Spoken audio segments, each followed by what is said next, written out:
When the galaxy is in its darkest hour, when the forces of evil threaten everything we know and love, when the very fabric of space and time is ripped open, creating insurmountable chaos, when we need a couple of heroes to save our arsenals, who will we turn to?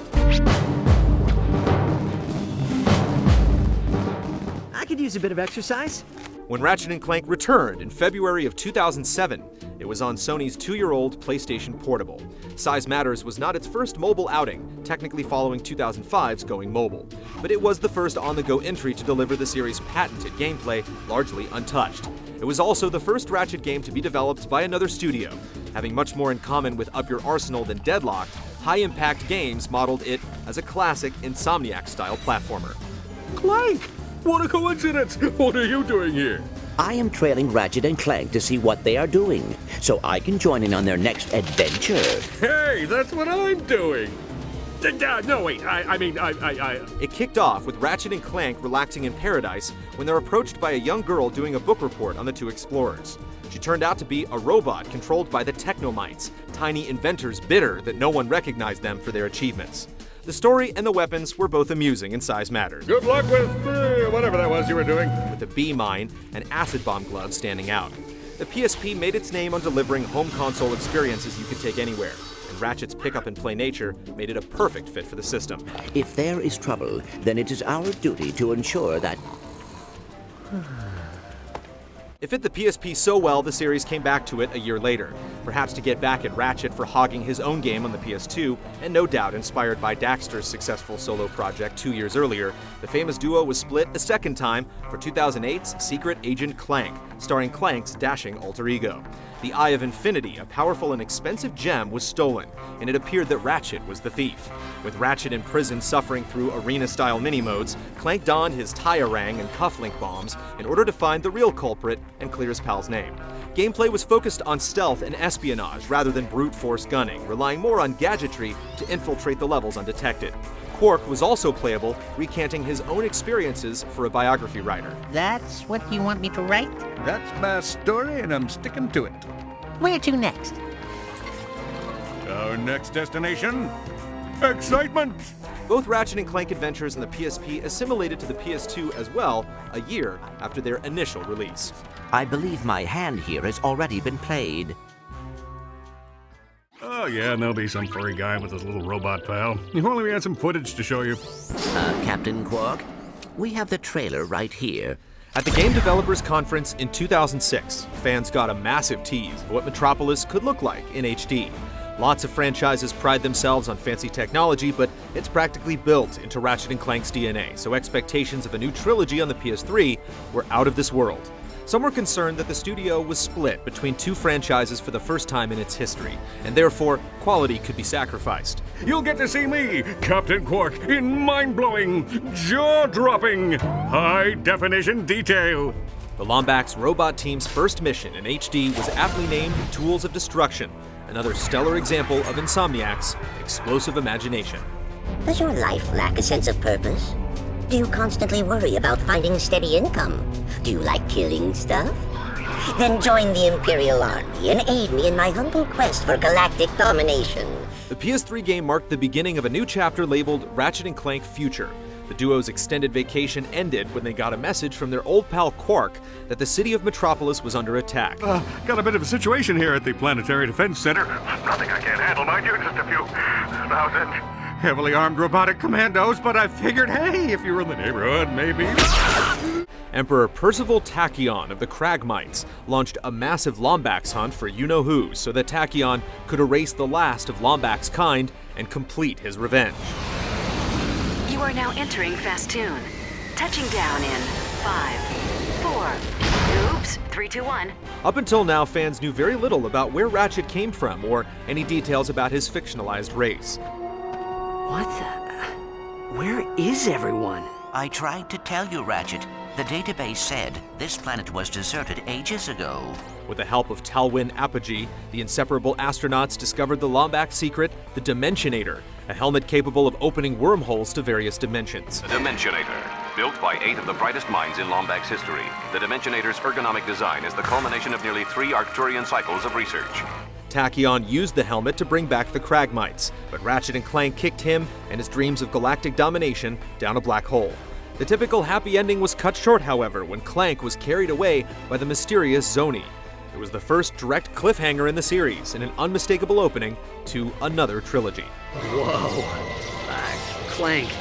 Are these the Zoni? The time has come, sire, to learn who you are.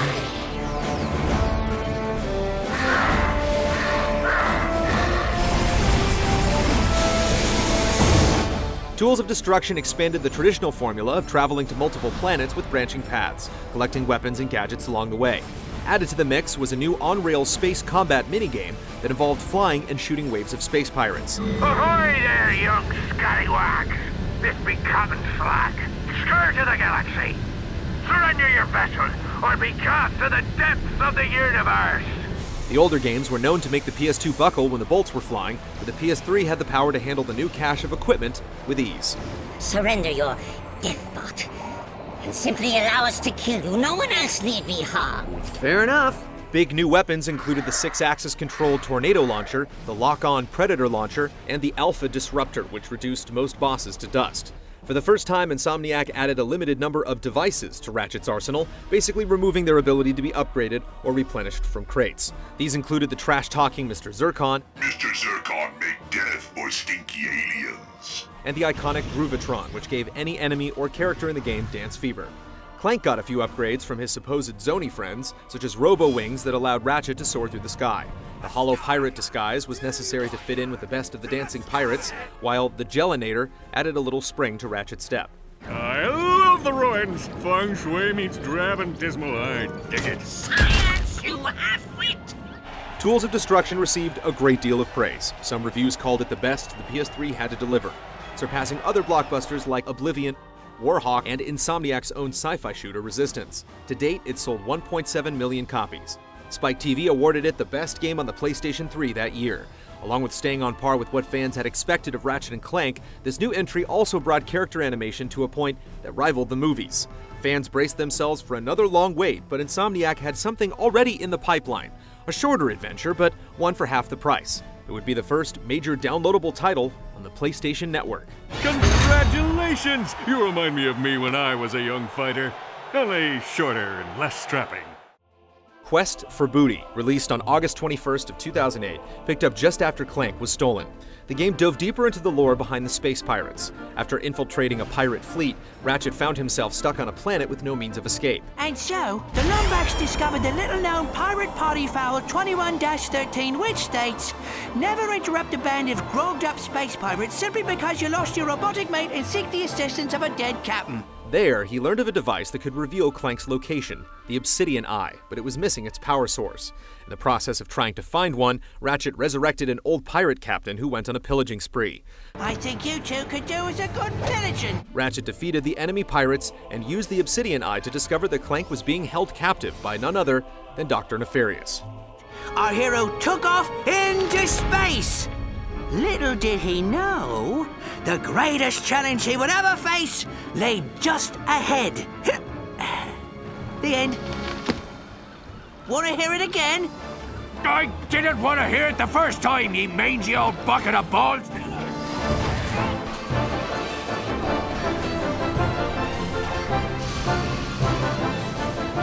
While there was some notable experiments with light versus dark gameplay, the majority of the sequel seemed like more of an epilogue to Tools of Destruction than a standalone game. There were no new weapons, but there was the kinetic tether gadget, a wrench upgrade that allowed Ratchet to manipulate objects from a distance.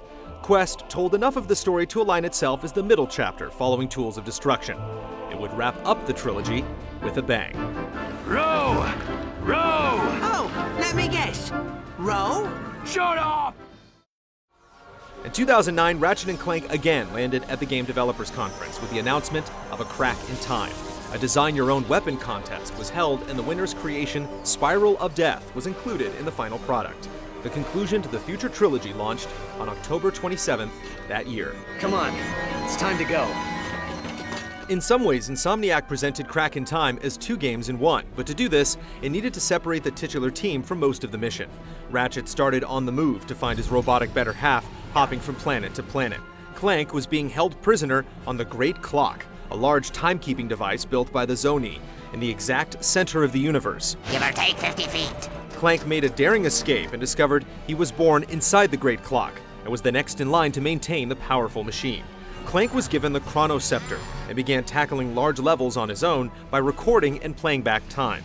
Now I've got you. It can't be.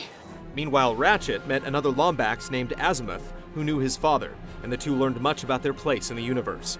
As expected, Dr. Nefarious watched Clank this entire time, and waited for the robot to enter the main clock chamber. Clank was transported to a planet where he and Ratchet were finally reunited. The duo stopped the Doctor and saved time itself. Looks like there's just one more thing to fix. Timekeeper restored.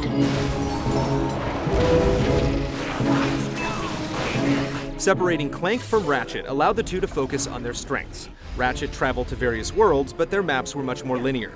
Between planets was an overworld that allowed Ratchet to battle ships, explore moons, and do missions for various aliens. You get the Fongoids to safety. Okay, anybody need to use the bathroom? I don't want to leave the loading bay and then hear one of you has to go. The platforming was more Clank's department. He could record his actions and play them back in sequence to duplicate himself throughout time, creating puzzles the series and the genre had never seen before. Space. It's huge. So huge, in fact, that if you lost your car keys in it, they would be almost impossible to find.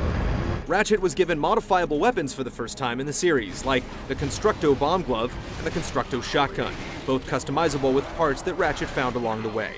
The devices were gone, and both Mr. Zircon and the Groovatron could now be upgraded through experience. The Rift Inducer 5000 and the Tesla Spikes topped the list of new armaments. The Omni-Soaker gadget took in certain fluids and expelled them back out, and the Hover Boots offset the loss of the platforming kick Ratchet got from Clank's thrusters. I pray the cosmos light the way towards a future you yourself design. A Crack in Time was another successful voyage for the series. It reviewed well, it sold well, and it meant that Ratchet and Clank now had two platform trilogies under their gadget belt. Some complained the various game modes hadn't evolved much in the series' history, while others felt the weapons and puzzle sequences were some of the most original on the platform. It received 4 nominations from the Academy of Interactive Arts and Sciences, including Outstanding Achievement in Animation.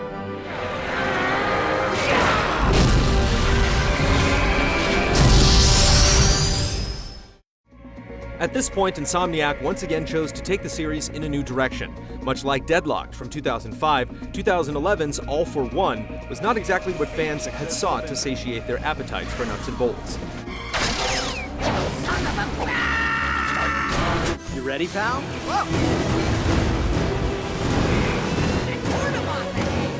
Developed by Insomniac's new studio in North Carolina, All for One, as the name implied, doubled the Deadlocked equation to include 4 players, rounded out by former foes Captain Quark and Dr. Nefarious. The game sold just under 1 million copies, and reviews were generally well below the expected standards set by prior games in the series. I know how you feel, kid. Perhaps nothing will keep fans sitting still until a new trilogy begins on what will likely be the PlayStation 4. That's not one of mine.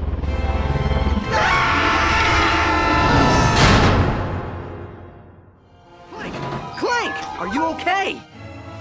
Got knocked out there for a minute. When the galaxy is in peril, Ratchet and Clank always seem to be at the ready, and their games harken back to a time where exploration and adventure were key elements in the medium, where the journey itself was just as rewarding as accomplishing the primary goal, where a new upgrade to an existing weapon can completely turn a game on its head. That and blowing things up is always really, really fun. Not many characters introduced at the turn of the century are still on active duty. Ratchet and Clank are still in orbit because their series is rewarding to players of all types and ages. Who knows what galaxies await? And remember, the universe has a wonderful sense of humor. The trick is learning how to take a joke.